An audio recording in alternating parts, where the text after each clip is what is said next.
ये आकाशवाणी रायपुर है। छत्तीसगढ़ी समाचार बुलेटिन के संग स्मिता शर्मा के जय जोहार। अब आप सुनो आज के प्रमुख समाचार।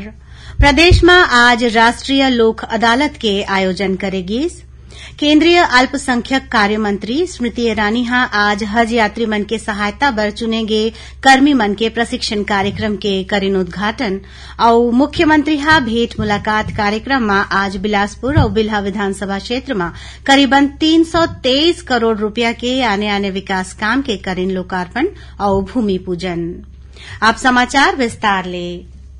राष्ट्रीय विधिक सेवा प्राधिकरण के निर्देश में आज प्रदेश के आने न्यायालय में राष्ट्रीय लोक अदालत के आयोजन करेगी। ये दौरान पक्षकार मन के भौतिक और वर्चुअल उपस्थिति में राजीनामा योग्य मामला के निराकरण करेगी।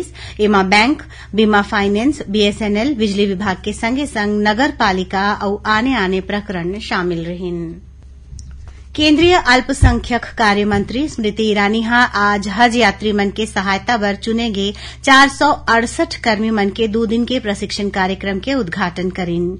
ये कर्मी मन ला ए बछर हज में जाने वाला 2.25 लाख यात्री मन ला चिकित्सा और प्रशासनिक सुविधा दे जाए के बारे में प्रशिक्षण दे जाही।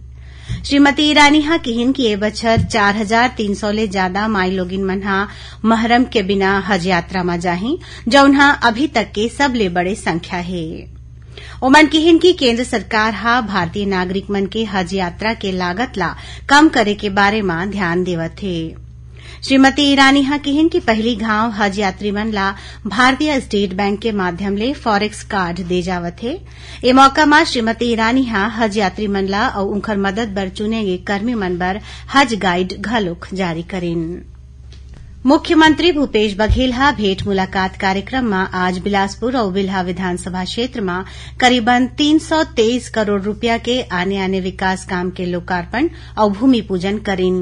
उन्हें मुख्यमंत्री दयालबंद के स्वामी आत्मानंद शासकीय बहुउद्देशीय उच्चतर माध्यमिक उत्कृष्ट अंग्रेजी और हिंदी माध्यम स्कूल और बिलासपुर कलेक्ट्रेट परिसर में करीबन 25,000 वर्ग फीट में बने मल्टीलेवल कार पार्किंग के लोकार्पण करिन।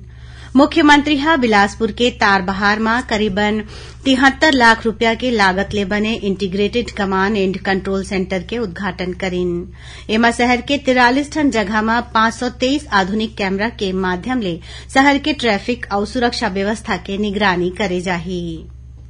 एकर पहले मुख्यमंत्री काली बेलतरा में महाविद्यालय और स्वामी आत्मानंद स्कूल खोले जाए के घोषणा करिन।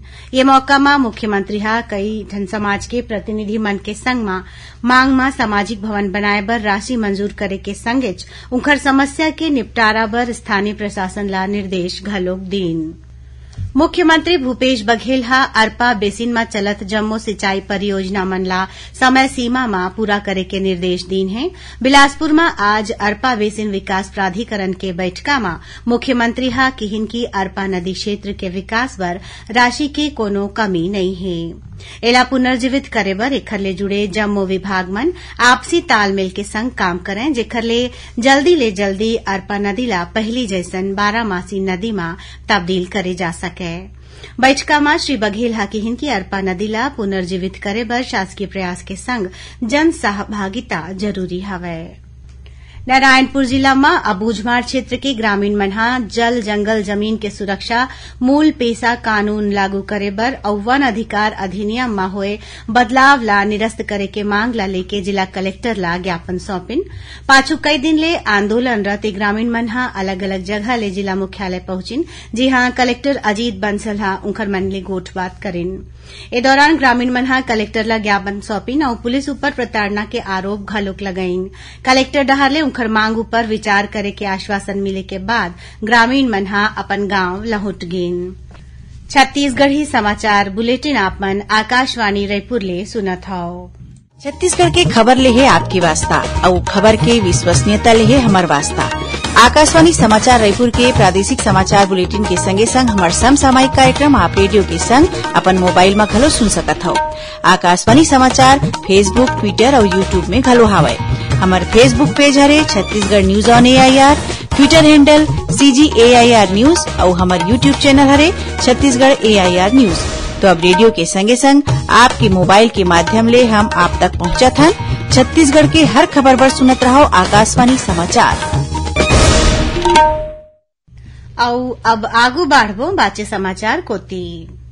अखिल भारतीय आयुर्विज्ञान संस्थान एम्स रायपुर में विश्व नर्सिंग दिवस के मौका में वाकाथन और जागरूकता कार्यक्रम कराएगी। इस दौरान एम्स के नर्सिंग अधिकारी मन स्वास्थ्य सेवा में स्वयं के जिम्मेदारी ला गंभीरता के संग निभाए के संकल्प लीन।